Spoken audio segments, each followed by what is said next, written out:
Hello everyone, my name is Norman Kenneth and welcome to my Kenneth Breach channel.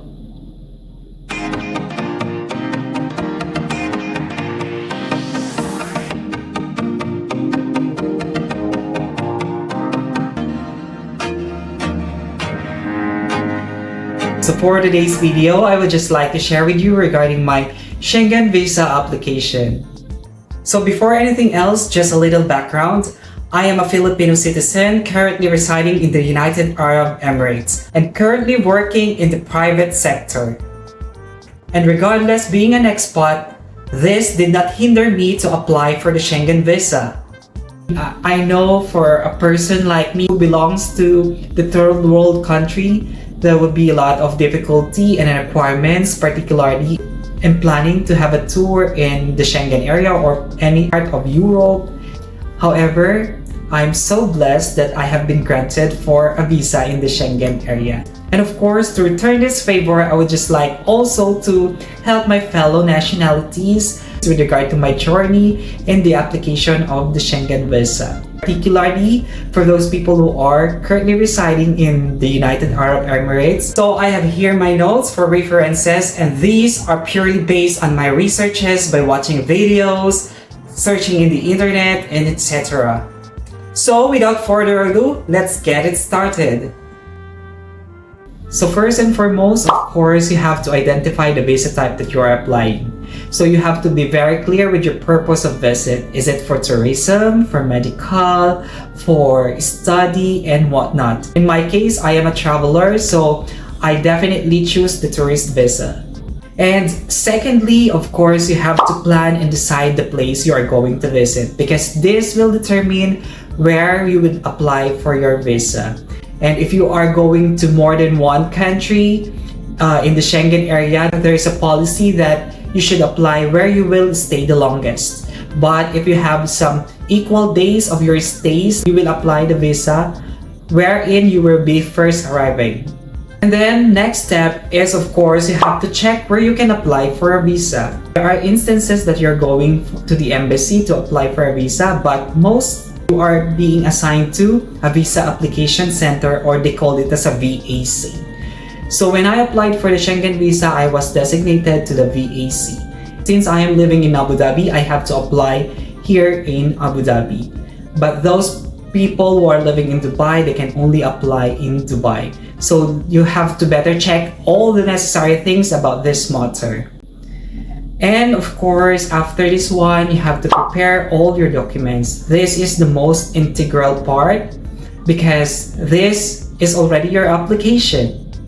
So you have to gather all the necessary requirements needed for this one, organize it as much as possible, and importantly, you have to download the checklist because this checklist will give you everything, will give you the idea what to prepare.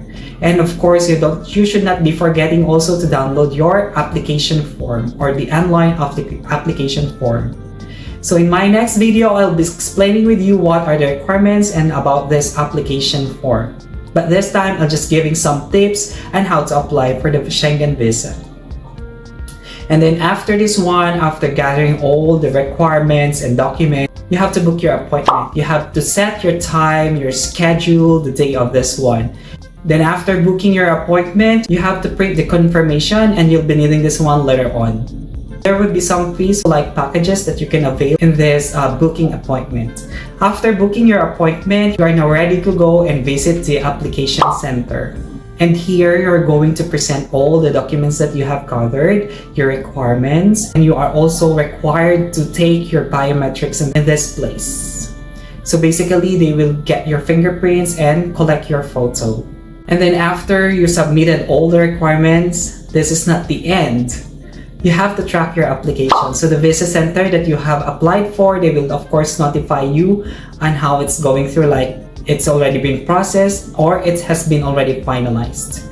Then after the careful deliberation of your application, then the visa center will notify you to collect your passport.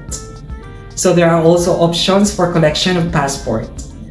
You have courier, pick up by yourself, or you can assign a friend for this one. In my case, since I'm living in a far-flung area, I choose the courier. And surely there are also fees for this one. The requirements needed for the collection of passport, if by courier or pick up by yourself, you have to present your valid ID, the official receipt that has been issued to you. But for the collection by your friend or by someone, you have to give your authorization letter, your valid ID, copy of valid ID, official receipt, and of course his valid ID also. So that's it, and you're done for the visa application.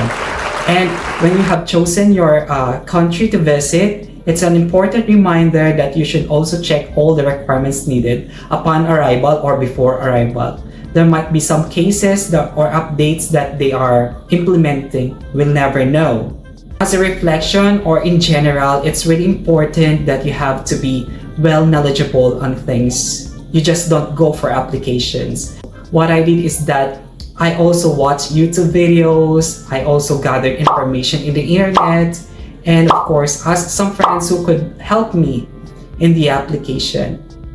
So those are the things I have done. It's not an easy journey, but it was all worth it because I also gathered a lot of things. That's why I am sharing this also with you. So for my next video, I will be discussing about the visa application form and of course the requirements needed for the Schengen visa application and where did I apply my Schengen visa. So kindly comment down below if you have some questions or concerns with what I said or whatever you disliked about this video. I'm very much open for everything. Please don't forget to subscribe, follow, and share. Once again, I am Norman, and I believe that there's nothing you cannot be reached. Thank you.